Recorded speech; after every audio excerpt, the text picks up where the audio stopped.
देखो, अब ये वाला जो चैप्टर है ना, फर्स्ट फ्लाइट का, this is your second chapter, long walk to freedom. Nelson Mandela ने यहाँ पे एक स्पीच दी थी, उसका एक छोटा सा पार्ट आपको दिया गया है फॉर चैप्टर। तो इसमें ना बस मेन चीजें याद कर लो, कि आधी चीजें तो आप 9th में पढ़ के ही आए हो, about South Africa, what happened there, वहाँ पे क्या सिस्टम था एंड ऑल दैट, है ना। तो कौन सा सिस्टम था वहाँ पे? वहाँ पे था अपटाइट सिस्टम। इसका प्रोनाउंसिएशन क्या होगा? Uptight, apartheid system. लिखने में अपार्थीट जैसा लग रहा है, लेकिन बोलना है इसको, प्रोनाउंस क्या करना है? Apartheid. Apartheid system was there. और इस सिस्टम में बेसिकली इसको कहते थे हम रेशियल डिस्क्रिमिनेशन। तो वहाँ पे ब्लैक और वाइट पीपल थे। जो यूरोपियंस थे, इन्होंने हमें भी अपने कब्जे में किया था, पता ही है हमें, है ना। यहाँ पे इंडिया में भी फ्रेंच, डच और ये पोर्टुगीज, ब्रिटिश, ये सब आए थे।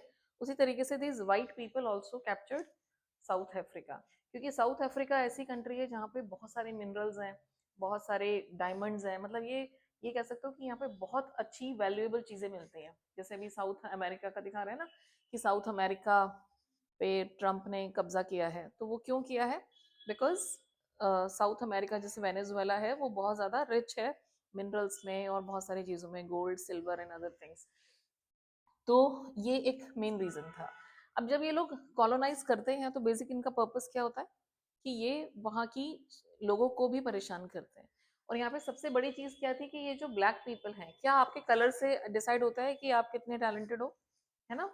तो इनको ये माना जाता था कि ब्लैक पीपल को, कि भाई ये बिल्कुल स्लेव्स की तरह से रहेंगे, इनको बिल्कुल स्लेव बना दिया था। एंड जो इक्वालिटी होती है, जो रिस्पेक्ट होती है, वो इन्हें नहीं मिलती थी। क्या होता था, कैसे ट्रीट करते थे इनको? टॉर्चर नहीं करते थे, तुम आराम से रहो, लेकिन बिल्कुल नौकरों की तरह से इनको ट्रीट किया जाता था। सेपरेट इनके लिए बीचेस होते थे, सेपरेट सेटलमेंट्स होती थी, हाउसेज एक अलग ही एरिया में होंगे इनके। जो बिल्कुल बेकार एरिया होता था, बंजर जमीनों वाला, वो इनको दे देते थे। This was the condition of these people, है ना। और उसके साथ साथ इन्होंने क्या किया था कि पीपल वर डिसरिस्पेक्टेड। कोई भी उन्हें अपॉर्चुनिटीज नहीं मिलती थी, किसी भी यूनिवर्सिटी में एडमिशन नहीं मिलता था। तो ये सारी जो चीजें थी, ये थी, है ना। वो लोग क्यों खोलेंगे इनके लिए high education and all that? तो ये प्रॉब्लम इन्होंने फेस की। तो जब 10th में आया, तो मंडेला ने पहली चीज बोली थी कि it was an autumn day. ये आज ऑटम डे है 10th में। ऑटम सीजन ही नहीं है, बट ऑटम के साथ साथ ये एक मेटाफर भी है। कैसे? कि 10th में ऑटम डे क्यों है? क्योंकि ऑटम में क्या होता है? Old leaves are shed off, वो शेड हो जाती हैं, गिर जाती हैं, दे फॉल। उसी तरीके से अब अफ्रीका से क्या चीज फॉल होगी? वो है सफरिंग। लोगों ने बहुत सफर किया है, बहुत जुल्म सहे हैं, है ना, ये वाइट पीपल के। और डेप्रीवेशन इस चैप्टर की सबसे बड़ी खूबसूरती है इसकी वोकैबुलरी। इसमें बहुत अच्छे अच्छे वर्ड्स हैं। अगर एग्जाम में आता है तो इसी को ही अटेम्प्ट करना, क्योंकि ये वर्ड्स जब आप लिखोगे ना, तो टीचर को ऐसा लगेगा, एग्जामिनर को, कि भाई आप स्टोरी नहीं लिख रहे हो, आप क्रिटिकल अप्रिसिएशन लिख रहे हो, है ना। तो डेप्रीवेशन, डेप्रीवेशन क्या होता है? किसी चीज से वंचित रहना। तो उनको किस चीज से दूर रखा गया था? क्या नहीं मिला था उनको? लग्जरी तो छोड़ो, बेसिक राइट्स, ह्यूमन राइट्स ही नहीं थे उनके पास, है ना। किसी को कभी भी पकड़ के उठाया, मार दिया, जेल में डाल दिया, that kind of situation was there. Discrimination था, ये वर्ड तो बताने की जरूरत ही नहीं है, पता ही है आपको, कि भाई भेदभाव होता था। ह्यूमिलिएशन, बेइज्जती हो रही है ना। अगर मैं आपको बोलूँ कि आप इस सीट से उठ जाओ, आप यहाँ पे नहीं बैठ सकते। अमेरिका में भी ऐसे ही होता था ब्लैक पीपल के साथ। वहां पे तो रोजा पार्क ने पूरा रेवोल्यूशन किया था। वो कहती है मैं तो नहीं उठूंगी सीट से, कर लो जो करना है, लाइक दैट।